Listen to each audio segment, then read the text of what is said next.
আসসালামু আলাইকুম ওয়া রাহমাতুল্লাহি ওয়া বারাকাতুহু। ব্রাদার ইসলাম কেমন আছেন? আশা করি আল্লাহর হুকুমে সকলে ভালো আছেন। সকলে ভালো থাকুন, আল্লাহর অনুগত্য করুন।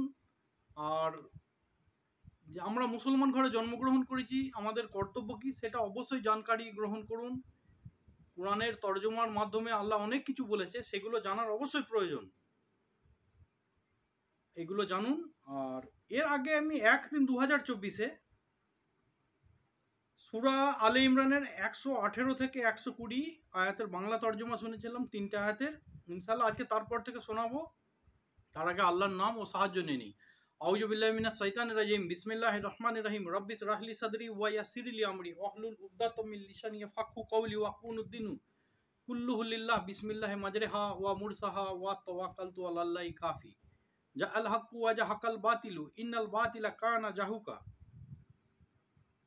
এই আয়াতের মধ্যে বলছে 121 নম্বর আয়াতে আল্লাহ বলছে স্মরণ করুন। আল্লাহ নবীকে বলছে স্মরণ করুন যখন আপনি আপনার পরিজনদের নিকট থেকে, মানে নিজের বাড়ি থেকে সকালে বের হয়ে যুদ্ধের জন্য মুমিনগণকে ঘাঁটিতে ভাগ বিন্যস্ত করছিলেন, মানে ভাগ করছিলেন। আর আল্লাহর সর্বশ্রোতা ও সর্বজ্ঞানী, আল্লাহ সবকিছু দেখছিল এবং সবকিছু জানতো যে কোথায় কোথায় আপনি কাকে কোথায় রাখবেন, কি হবে না হবে সবই জানতেন। 22 নম্বর হচ্ছে যখন তোমাদের মধ্যে দুদলের সাহস হারাবার উপক্রম হয়েছিল। এই দুদলের সাহস হারাবার উপক্রমের তফসিরটা কমসে কম একটা আছে সিরাতুন নবী বলে বই, তাতে আছে 26 থেকে 28 পাতা। আচ্ছা, একটা আছে ইবনে কাসির আমার কাছে, তাতে আছে কমসে কম 4-5 পাতা। এই শুধু এই সাহস হারাবার উপক্রম হয়েছিল দুদলের, এইটুকুনি। আচ্ছা, আর একটা আছে তফসিরুল কোরআন বঙ্গ অনুবাদ, তো তাতে আছে ওরকম 4-5 পাতা। তারপরে কসাসুল আম্বিয়া আছে, তাতেও আছে 4-5 পাতা। এবার ওই থেকে আমি ওই ঈদের পর থেকে আল্লাহর হুকুমে একটু একটু একটু করে সব বের করে রেখে দিয়েছি। ওটা আমি এর আরও তফসিরের এই ইয়ের পরে আমি বলবো খনি তফসিরটা। ওই এটা হচ্ছে উহুদের যুদ্ধের সময়, এটা অবশ্যই জানা দরকার মুসলমানদের। ঠিক আছে, আমি ওটা পরে বলবো। এখন সাহস হারাবার উপক্রম হয়েছিল, অথচ আল্লাহ উভয়ের অভিভাবক, মানে আমাদের সকলের গার্জেন, পৃথিবীর গার্জেন হচ্ছে, মালিক হচ্ছে আল্লাহ। তো ওই জন্য বলছে যে দুজনকারই অভিভাবক আমি, তো সাহস হারাবার কোনো প্রয়োজনই ছিল না। আচ্ছা, আর আল্লাহর উপরই যেন মুমিনগণ নির্ভর করে। প্রত্যেক মানুষের নির্ভর হচ্ছে আল্লাহর উপর, অবশ্যই করা দরকার। যদি কোনো জায়গায় যান বা কোনো কিছু প্রয়োজন হয়, বিসমিল্লাহে তাওয়াক্কালতু আলাল্লাহ, এটা সূরাতে নেই, এটা আমি আর কি আপনাদের কাছে বলছি। আচ্ছা, এবারে কারণটা হচ্ছে সামান্য এক লাইন বলছি আমি। এটা হচ্ছে উহুদ যুদ্ধের বাকিয়া। আর এই দুদলের হচ্ছে যারা ভয় প্রকাশ করেছিল, তারা হচ্ছে বানি আউস গোত্রের নেতা আবদে হারেস।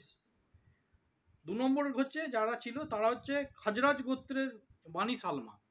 এরা ভয় প্রকাশ করেছিল বা ভয় হয়ে গেছিল বা পা ডগমগিয়ে গেছিল। কারণ হচ্ছে যখন ওরা মক্কাবাসীরা যুদ্ধ করতে আসে, বদরের যুদ্ধ হয়, বদরের যুদ্ধে পরাজিত হয়ে যখন চলে যায় পরাস্ত হয়ে, তখন তো আপনার আবু জাহেলকে হত্যা করে দিয়েছিল। আবু জাহেল মানে হচ্ছে মানে মূর্খদের পিতা।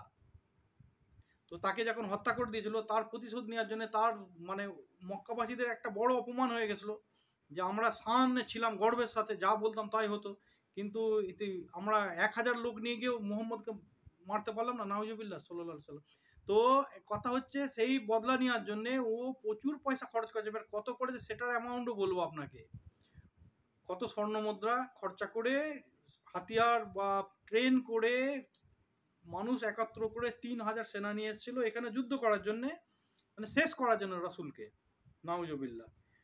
তো এখানে এবার ওটা জানতে পারিনি, গোপনভাবে সব কিছু করে আসছিল। তো রাসূলের এক চাচা আব্বাস রাদিয়াল্লাহু তাআলা আনহু, উনি যখন জানতে পারে, তাহলে গোপন সূত্রে খবর পাঠিয়ে দেয় না ভাইপোর কাছে, যে ভাইপো এরকম অ্যাটাক করেছে, তোমাদের কাছে অ্যাটাক করেছে, তোমরা তৈরি হও। বেরিয়ে গেছে এখান থেকে এত সেনা নিয়ে। রাসূল খবরটা পায় শুক্রবার দিন রাত্রিরে। তো সে কোনো আবার ইয়েতে ছিল, উনি ওখানে ছিল না, কুবায় ছিল। সেই কুবা থেকে এসে গ্রামের লোককে ডেকে তাদের কাছে বলে এবার সব সেনা তৈরি করে, মানে সব রকম মদিনাবাসীকে তৈরি করা হয়, 1000 লোক মানে যুদ্ধর মানে যোগ্য ভেবে সেইগুলোকে একত্র করা হয়। দিয়ে এইবার ওদের মধ্যে বচসা হয় যে কোনখান থেকে যুদ্ধটা লড়া যাবে।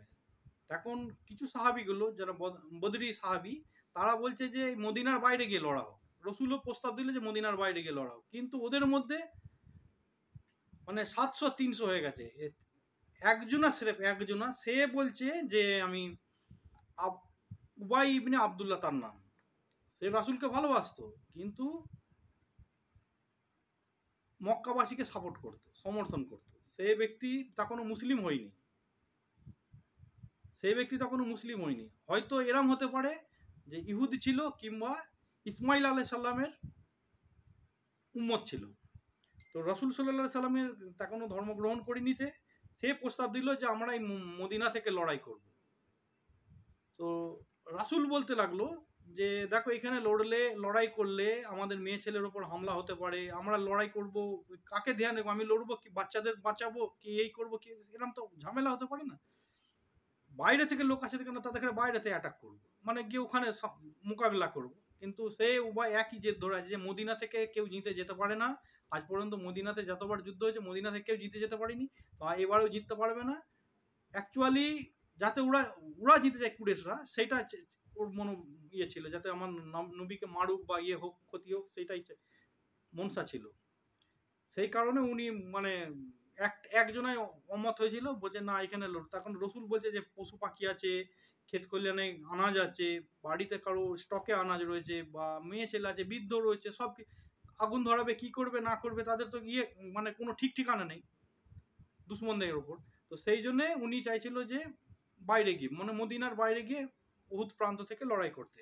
তো উনি সেই কারণে উবাই ইবনে আবদুল্লাহ নিজের দলের নেতা ছিল, ওই জন্য নিজের মানে দল থেকে 300 জনকে বললে আমরা যুদ্ধ করতে যাব না, এটা যুদ্ধ ফুদ্ধ হবে না, মিছে কথা, নবীর নামে মিথ্যা অপবাদ দিয়ে চলে যাওয়ার সময় এই দুজনকে ভড়কে দিয়ে গেছিল। এই দুজনের আগে এই যে হারেস আর সালমা আপসের দুশ্মন ছিল অনেক বছর ধরে, এদের গোত্র মানে পারম্পরিকভাবে অনেক দিনকার দুশ্মন ছিল, 100 বছরের উপরে। তো এটা রসুল আসার পরে এখানে মিটিয়ে আলাদা করে দেয়, বন্ধুত্ব করিয়ে দেয়। কিন্তু যাবার সময় এ ফুট ঢেলে দিয়ে গেছে যে তোমাদের কাছে নিয়ে যাচ্ছে মারার জন্য, একে বাঁচাবে ওকে মারবে, কিংবা একে বাঁচাবে একে বলেছে ওকে বাঁচাবে তোমাকে মারবে, আবার একে বলেছে এরকম ধরনের যে তোমাকে মারতে নিয়ে যাচ্ছে ওকে বাঁচাতে নিয়ে যাচ্ছে, এরকম বলে দুজনের মধ্যে ফুট ঢেলে দিয়ে চলে গেছিল উবাই ইবনে আবদুল্লাহ। ঠিক আছে, এরকম এখনো সমাজের মধ্যে আছে যে ভাই ভাই আপসে লড়িয়ে দেয়। তো এরকম ধরনের এদের মন কমজোর করে দিয়েছিল, তাই জন্য এই আয়াতগুলো এই দুটোকে বলা হয়েছে। ঠিক আছে, তো এরপর থেকে আমি আবার বলছি যে 123 নম্বর আয়াতে এবার হচ্ছে, আর বদরের যুদ্ধে আল্লাহ, এটা বদরের কাহিনী বলছে যে আল্লাহ অবশ্যই তোমাদের সাহায্য করেছিলেন, অথচ তোমরা হীনবল ছিলে কত, কাজেই তোমরা আল্লাহর তাকওয়া অবলম্বন করো যাতে তোমরা কৃতজ্ঞতা প্রকাশ করতে পারো। বদরের যুদ্ধতে কিরম হয়েছিল যে এরমও গেছে যে সাহাবি একটা চাদর পরে গেছে, কিছু নেই তার কাছে, খোরাকি নেই, কেউ রোজা ভেঙেছে বা কেউ রোজা ভাঙেনি এই কারণে কিছু খাবার নেই, কেউ ডান্ডা নিয়ে গেছে, কেউ কাঠ নিয়ে গেছে, কিচ্ছু নেই তাদের কাছে। 313 জন গেছে, মানে মানে মরবার হিসেবেই গেছে, গিয়ে জিতে গেছিল। এখানে কেন ফেরেস্তা দিয়েছিল আল্লাহ, ফেরেস্তার মাধ্যমে মদত করে হয়ে মানে লড়াইটা করেছিল। সেইটাই স্মরণ করে দিচ্ছে যে তোমরা ওখানে বদরে যেখানে জিতেছো এখানেও জিতে যাবে, কোনো ভয় নেই, চলো। আল্লাহ বলছে স্মরণ করুন যখন আপনি মুমিনগণকে বলেছিলেন এটা কি তোমাদের জন্য যথেষ্ট নয় যে তোমাদের রব 3000 ফেরেশতা নাজিল করবে তোমাদেরকে সহযোগিতা করার জন্য, ফেরেশতা দিয়ে সাহায্য করবে, এটা মানে বলেছিল নবী সব উম্মতদের কাছে। তখন আল্লাহ বলছে হ্যাঁ নিশ্চয়, যদি তোমরা ধৈর্য ধারণ করো, তাকওয়া অবলম্বন করো, এবং তারা মানে কি ওই কুরেশ দলরা, কাফিরের কুরেশ দলগুলো দ্রুত গতিতে তোমাদের উপর আক্রমণ করে, তবে আল্লাহ 5000 চিহ্নিত ফেরেশতা দিয়ে তোমাদের সাহায্য করবে। আল্লাহর এটা ওয়াদা, এটা ভয় খাওয়ার জন্যে। কিন্তু তারপরে অনেক কিস্সা কাহিনী হয়ে গেছে এখানে, দুটো একটা হচ্ছে উবাই ইবনে আবদুল্লাহর ব্যাপারটা বললাম, আর একটা হয়েছে যে একটা গিরিপথ ছিল, গোপন পথ ছিল, সেই গোপন পথেতে আল্লাহর নবী 50 জন তীর আন্দাজকে ধনুর দিয়ে যুদ্ধ যারা করে তীর ধনুক দিয়ে, সে তাদের খাড়ে দক্ষতার লোককে ওখানে দাঁড় করিয়ে দিয়েছিল একজনকার ভরসায়। বলেছিল এইখান থেকে টসমস মানে নড়বে না, এখান থেকে কিচ্ছু করবে না, ওখানে দাঁড়িয়ে থাকবে, জিতি আর হারি, তোমরা ইয়ে করবে না। আর এরা চাল চেলে কি করেছিল, যখন দেখছে যুদ্ধতে পারছে না তখন হাড়ার ছল করে সরে গেছিল আর অলঙ্কার ছড়াতে ছড়াতে গেছিল এরা। আর যারা ওই গিরিপথে ছিল সেনাগুলো, মুসলিম সেনাগুলো, তারা ভাবছে যে হেরে গেছে, চলো আমরা নেমে যাই। ওরা চলে গেছে যেখানে, আমরা নেমে আসি। যেই নেমে এসছে তখন ওই গিরিপথের আড়ালে একটা টিম লুকিয়েছিল কুরেশদের, তারা এসে দুতরফা, এক তো ওই দিক থেকে আবার এরা ঘুরে এসছে, জানে তো আমরা মিথ্যা মিথ্যা মিথ্যা হেরে সরে এসেছি, তারপর আবার এরা আসবে। এখন দুদিক থেকে, একদিক থেকে পাথর আর একদিক থেকে তীর দিয়ে মুসলমানদের কাছে একবারে প্রচুর ইয়ে করেছে। সেরেফ আলী, হজরত আলী ছাড়া, রাদি আল্লাহ তাআলা আনহু ছাড়া সকলে 700 জনা গেছিল, সেই 700 জনা সবাই এতকে নবীর মেরে মুখ ফাটিয়ে দিয়েছিল, দাঁত ভেঙে দিয়েছিল, নবীকে অজ্ঞান করে দিয়েছিল, 70 জায়গায় নবীকে চোট লেগেছিল। তারপর ওনার হেলমেটের তার ঢুকে গেছিল শরীরের মধ্যে, মাথার ভেতরে। এরকম ঘটনা হয়েছে বদরের বদর বলছি, উহুদ যুদ্ধেতে, ঠিক আছে।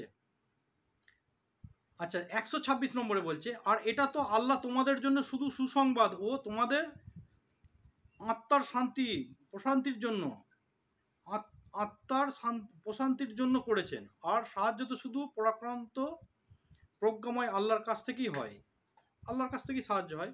আচ্ছা 27 নম্বরে বলছে 127, যাতে তিনি আল্লাহ কাফিরদের এক অংশকে ধ্বংস করতে পারেন বা তাদেরকে লাঞ্ছিত করতে পারেন, ফলে তারা কাফির দল মানে ওই মক্কার কুরেশরা নিরাশ হয়ে ফিরে যায়, যাতে ওরা ফিরে যায়, সেই জন্য তোমাদের খারাপ লড়াই করেছে, নাহলে তো একটা ফেরেশতাই যথেষ্ট সবাইকে মেরে দেওয়া। আচ্ছা 128 বলছে, তিনি তাদের তওবা কবুল করবেন বা তাদেরকে শাস্তি দেবেন, এই বিষয়ে রসুল আপনার করণীয় কিছুই নেই, কারণ তারা তো জালিম। জালিম হচ্ছে জ্বলনেওয়ালা, জ্বলবেই একদিন, ওকে বলা হয় জালিম, ঠিক আছে। কেন এখানে যখন নবীর হাতে, নবীকে যখন মেরেছে, নবীর শরীরে যখন পাথরে করে মেরেছে, তরোয়ালে করে মেরেছে, তখন নবী দোয়া করছে যে আল্লাহ এরা জানে না এরা কি ভুল করছে, আমি তো তোমার মেসেঞ্জার, আমি তো পয়গাম পৌঁছাতে এসেছি তোমার সত্তর বাণী প্রচারকারীকে এরম ধরনের মারছে, আল্লাহ তুমি এদের তওবা কবুল করো, এদের খারে মাফ করে দাও, আর এদের খারে তোমার নূরের মারফতে হিদায়ত করো। যখন এই কথাটা বলেছে তখন এই আয়াতটা নবীকে বলছে যে তুমি তাদের তওবা কবুল করবো কি করবো না, কি শাস্তি দেবো, এ বিষয়ে রসুল তোমার কিছু করণীয় নেই, তুমি দোয়া করলেও আমি শুনবো না। ওরা তো পুরো জালিম, ওদের খারে আমি কি করবো না করবো সে আমিই জানি। বোঝা গেল তো? তার মানে নবী কত বড় রহমতুল্লিল আলামিন, বলছে না দুনিয়ার মধ্যে রহমত, মার খেয়েছে, দাঁত ভেঙে দিয়েছে, রক্ত বেরোছে, তারপরে দোয়া করছে, 70 জায়গায় চোট এসেছিল, ঠিক আছে। 129 নম্বর আয়াতে বলছে, আর আসমানে যা কিছু আছে ও জমিনে যা কিছু আছে সব কিছু আল্লাহরই, তিনি যাকে ইচ্ছা ক্ষমা করতে পারেন এবং যাকে ইচ্ছে শাস্তি দেন, আর আল্লাহ ক্ষমাশীল ও পরম দয়ালু।